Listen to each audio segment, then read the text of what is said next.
ഇന്ന് നമ്മുടെ തൊടിയിലൊക്കെ ഇഷ്ടംപോലെ കിട്ടുന്ന പപ്പായ, അതോ നമ്മുടെ നാട്ടിലൊക്കെ ഓമയ്ക്ക എന്ന് പറയും, അത് വെച്ച് നമുക്കൊരു അടിപൊളി വിഭവം ഉണ്ടാക്കാൻ പോകുന്നത്. എന്താ വെച്ചാൽ നമുക്കൊരു ഉപ്പേരി ഉണ്ടാക്കാൻ പോവാണ്.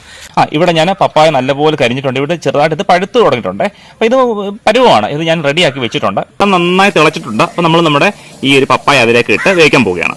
അപ്പൊ നമ്മുടെ ഈ പപ്പായ 2 മിനിറ്റ് വെന്തു. ഇത് വാങ്ങി വെക്കാൻ പോവുകയാണേ. അപ്പൊ നമ്മുടെ ഈ വാങ്ങി വെച്ച ഇത് ഏകദേശം ഒരു 2 മിനിറ്റോളം ആറി നല്ല തണുത്തിട്ടുണ്ട്. ഈ റെഡിയാക്കി വെച്ചിരിക്കുന്ന ഇതിലേക്ക് നമ്മൾ മുളക് പൊടിയും പിന്നെ ചിക്കൻ മസാല എടുത്ത് ഉപ്പും കൂടെ ചേർത്ത് ഞാൻ നന്നായിട്ട് ഇളക്കി അല്പം എണ്ണ ഒഴിച്ചു. ഇതൊന്ന് ചൂടാവാൻ വെക്കുക, അത് ആഡ് ചെയ്യുന്നത്. അപ്പൊ നമ്മുടെ ഈ എണ്ണ റെഡി ആയതിൻ്റെ അകത്ത് ഞാൻ ഈ റെഡിയാക്കി വെച്ചിരിക്കുന്ന ഇതിങ്ങനെ സെപ്പറേറ്റ് ഇടാം, അല്ലെങ്കിൽ നിങ്ങൾക്ക് ഇങ്ങനെ ഇടാം. അത് നിങ്ങളുടെ ഇഷ്ടം എങ്ങനെയാണെന്ന് വെച്ച് കഴിഞ്ഞാൽ.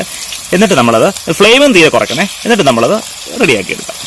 ഇവിടെ നമുക്ക് ഈ ഒരു പപ്പായ ഉപ്പേരി എന്ന് പറയാം. ഇത് നമ്മൾ നല്ല വൃത്തിക്ക് നമ്മുടെ ഉരുളക്കിഴങ്ങൊക്കെ പൊങ്ങി വരുന്നതിനോട്ട് പൊള്ളി റെഡിയായി പൊങ്ങി വരുന്നുണ്ട്. 2 മിനിറ്റ് നമുക്ക് വെക്കുക.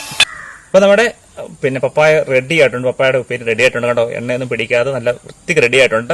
പിന്നെ ഇതൊരു ഞാൻ പറയാം പഴുത്ത് പോയുണ്ട്, അല്പം മധുരമുണ്ട്. അത് നിങ്ങൾക്ക് വേണ്ടെങ്കിൽ ഇളം പരുവത്തിലുള്ള പറിച്ചാൽ മതി. പിന്നെ ഇച്ചിരി കൃത്യമായിട്ട് കിട്ടണമെന്നുണ്ടെങ്കിൽ ഗോതമ്പോ അല്ലെങ്കിൽ എന്തെങ്കിലും കടലമാവോ ഒക്കെ ചേർത്ത് അങ്ങനെയും കിട്ടും.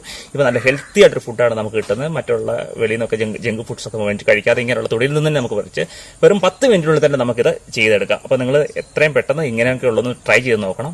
വീഡിയോ ഇഷ്ടപ്പെട്ടെങ്കിൽ ലൈക്ക് ചെയ്യുക, ഷെയർ ചെയ്യുക, സബ്സ്ക്രൈബ് ചെയ്യുക. Thank you.